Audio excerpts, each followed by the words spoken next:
नमस्कार। मैं Parneria Sandhya LP Savani riverside English medium school Dabholi branch से हिंदी की शिक्षिका आप सबका फिर से एक बार स्वागत करती हूँ। स्टैंडर्ड 7 सब्जेक्ट हिंदी पाठ 4 कथनी और करनी। आपकी पाठ्य पुस्तक का यह चौथा पाठ है जिसका साहित्य प्रकार है निबंध। तो चलो बच्चों, आज हम इस पाठ को समझेंगे। तो जाते हैं पाठ्य पुस्तक की ओर। बच्चों देखो, यह आपका 4th लेसन चौथा पाठ है, कथनी और करनी। मानव जीवन प्रभु की अनमोल देन है। सभी प्राणियों में मनुष्य को प्रभु ने विशिष्ट शक्तियां प्रदान की है।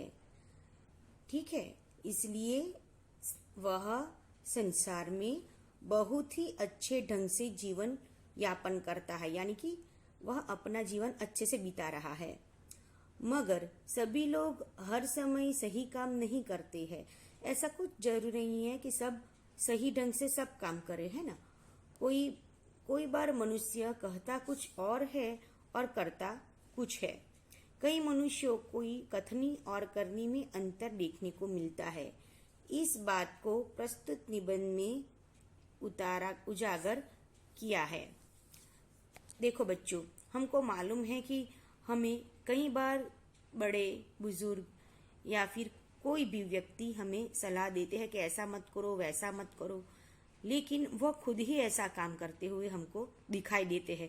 तब हम सोच में पड़ जाते हैं कि हमको मना किया है लेकिन ये क्यों कर रहे हैं। जो मनुष्य जिस बात को लेकर हमें बहुत ही अच्छे ढंग से समझाते हैं कि ये नहीं ही करना है, ऐसा कभी नहीं करना है, लेकिन चोरी छुपे वही काम उसी को हम करते हुए देखते हैं, तब हम अचंभित हो जाते हैं, है ना। इसको क्या कहते हैं? कथनी और करनी में फर्क होता है। कहते कुछ और है और करते कुछ और है। ठीक है, तो ऐसा हमें कई बार महसूस होता ही है कि लोगों की कथनी और करनी में फर्क होता है। और इसी बात को समझाते हुए यह निबंध में कुछ हमें उदाहरण भी दिए हुए हैं। देखते हैं। ईश्वर ने मनुष्य को अन्य प्राणी से श्रेष्ठ बनाया है। आपको तो मालूम ही है कि मनुष्य भी एक प्राणी है और संसार में सबसे बुद्धिमान प्राणी है। इसलिए वो अन्य प्राणियों से श्रेष्ठ है। क्यों? क्योंकि ईश्वर ने उसको क्या दिया है? दिमाग दिया है, वो बुद्धि दी है। इसीलिए वो अन्य प्राणियों से श्रेष्ठ है। कई गुणों से उसे संवारा है, यानी कि उसको संवारा भी है, बहुत अच्छे अच्छे गुण दिए हैं। उसे अभिमान भी होता है। मनुष्य को अभिमान होता है कि संसार में अन्य प्राणियों से वो श्रेष्ठ है, उसके पास बहुत सारे गुण हैं, है ना। आपको मालूम ही है कि ठंडी, गर्मी और बारिश से बचने के लिए वह अपने लिए कितनी सुविधाएं खड़ी कर देता है। और वैसे भी अन्य कोई भी मुसीबत आती है तो उसका सामना कैसे करना है, उसका वह वैज्ञानिक ढंग से भी कोई ना कोई उकेल ले ही आता है। परंतु स्वयं को गुणों की खान समझने वाला व्यक्ति कई बार ऐसे कार्य करता है जिन्हें वह गलत बताता है। कि मनुष्य तो अपने आप को सर्वश्रेष्ठ ही मानता है, और ऐसे कई लोग होते हैं जो अपने आप को गुणों की खान यानी कि बहुत अच्छा मानते हैं, बहुत अच्छा समझते हैं, और लोगों को भी ऐसा ही कहते कि मैं बहुत अच्छा हूँ, मेरे पास कई गुण हैं, मैं ये करता हूँ, मैं वो करता हूँ, ऐसा बताते हैं। और कार्य भी ऐसा करते हुए हमें दिखाई तो देते हैं, लेकिन कई बार ऐसा होता है कि वह ऐसा नहीं करता होता है और गलत साबित भी होता है। तो यही कहते हैं कि अपने आप को गुणों की खान समझने वाले व्यक्ति कई बार ऐसा करता है जिन्हें वह गलत बताता है। कथनी करनी में अंतर के ऐसे कई उदाहरण रोज देखने में आते हैं। कहते कुछ और है व्यक्ति और करते हैं कुछ और। यही समझाने के लिए हमें कई उदाहरण यहाँ पे दिए गए हैं। देखो बच्चों, आपकी पाठ्य पुस्तक में यह एक चित्र है जिसमें एक आदमी फूल तोड़ रहा है ना। और यहाँ पे क्या लिखा हुआ है? फूल तोड़ना मना है ना।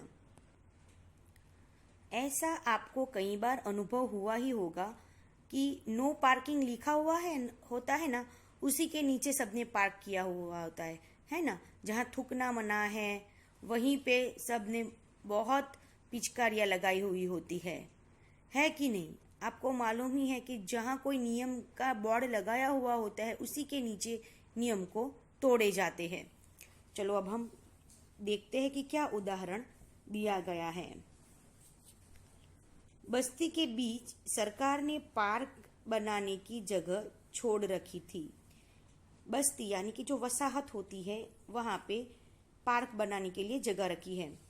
बरसात के मौसम में मोहल्ले में एक सज्जन को उसमें फूल के पौधे लगाने की सूझी। सज्जन यानी कि अच्छा इंसान। वह अब बारिश का मौसम है, सब तो वहाँ पे पार्क नहीं करेंगे, इसलिए उसने सोचा कि चलो यहाँ पे मैं कुछ फूल और पौधे लगा लूँ। ऐसा उसको विचार आता है। बात तो अच्छी थी, है ना। फूल पौधे लगाना तो बहुत अच्छी बात है। क्यों? क्योंकि उससे आप हमारे वातावरण में ऑक्सीजन भी बढ़ता है। फूल के पौधे लगाने से नज़ारा भी अच्छा दिखता है, ठीक है ना। तो वे कहीं से पौधे लाए। अब पौधे भी ले आते हैं नर्सरी से, यानी कहीं से भी लेकर आ जाते हैं। कतार से उन्होंने रोपा।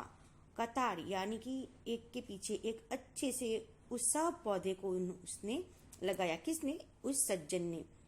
देखभाल की, उस पौधों की देखभाल भी करता है अच्छे तरह से कि चलो ये सब पौधे जो मैंने लगाए हैं वो अच्छे से बड़े हो जाए। पौधे बड़े हो गए। अब तो ये पौधे भी बड़े हो जाते हैं। फिर क्या होता है? कुछ दिनों बाद फूल खिलने लगे। अब पौधे पर तो फूल भी आने लगे। पार्क अच्छा लगने लगा। अब तो पार्क दिखने में भी अच्छा लगा। अब आपको तो मालूम ही है कि कहीं भी फूल वाले पौधे होते हैं तो हमें देखना बहुत ही अच्छा लगता है। वैसे भी ग्रीनरी सबको तो पसंद ही है, तो वो सब अच्छा लगने लगा। मोहल्ले के लोग सुबह शाम पार्क में टहलने लगे। अब वो पार्क अच्छा दिखने लगा, फूल आ गए हैं पौधों में, तो फिर लोगों को भी वहाँ पे टहलना यानी कि वॉक करना अच्छा लगता है। इसलिए सब क्या करते हैं, अब वहाँ पे टहलने के लिए आने लगे। अब जो फूल लगे हुए थे तो फूल सबको अच्छे लगते हैं। पार्क में लोगों के आने जाने से उन्हें यह लगा कि लोग इन फूलों को तोड़कर ले जाएंगे। अब रोज लोग पार्क में टहलने के लिए आते हैं, तो उस सज्जन को ऐसा लगा कि लोग तो आएंगे और पार्क में से क्या ले जाएंगे? फूल। जो पौधे उसने लगाए हैं उसमें से फूल ले जाएंगे। उन्होंने एक तख्ती के ऊपर यह लिखकर टांग दिया कि फूल तोड़ना मना है। जो हमने देखा ना आगे चित्र में कि एक उसने बोर्ड लगा दिया कि यहाँ पे फूल तोड़ना मना है। आते जाते सब उसको पढ़ते, कोई भी फूल को नहीं तोड़ता। सब आते जाते देखते और कोई भी फूल वह तोड़ता भी नहीं था। पर मजे की बात तो तब सामने आई जब लोगों ने तख्ती लगाने वाले सज्जन को बड़े सवेरे जल्दी जल्दी फूल तोड़ते देखा बच्चों। वो सबको मना कर रहा है कि किसी को फूल नहीं तोड़ना है, लेकिन तब कब मजा। लेकिन और कोई लोग तोड़ते भी नहीं है जो आते हैं वो। लेकिन सवेरे लोग देखते हैं कि जिस लोगों ने देखा कि सवेरे सवेरे जिसने तख्ती लगाई है वही वो सज्जन जिसने पौधे लगाए, जो सबको मना कर रहा है, वही सवेरे सवेरे जल्दी जल्दी फूल तोड़ता है। और सबको तो क्या आई, फिर हंसी ही आती है। वे अपनी शर्म मिटाने के लिए बोले, पूजा के लिए तोड़ रहा हूँ। उसको शर्म आई। क्यों? क्योंकि उसने सबको मना किया था ना। तो तब वो क्या करते हैं, वो उसका क्लियर करते हैं बात कि मैं तो पूजा के लिए तोड़ रहा हूँ। तो सब क्या अपने बालों में लगाने के लिए थोड़ी ना तोड़ रहे थे। किसी को भी चाहिए, किसी को भी अगर वह फूल पसंद आता था तो वो पूजा के लिए या फिर किसी काम के लिए ही ले जाएंगे। लेकिन इस तरह से उस सज्जन की बात सामने आती है कि वो दूसरों को जो कहता है वो खुद ही उसका पालन नहीं करता। ठीक है बच्चों, तो आगे हम और भी उदाहरण देखेंगे। अब हम अगले सप्ताह फिर मिलेंगे। मैं आशा करती हूँ कि आप सबको यह पाठ में यहाँ तक का समझ में आ ही गया होगा। ठीक है, तो अब हम फिर मिलेंगे। तब तक के लिए जय हिंद।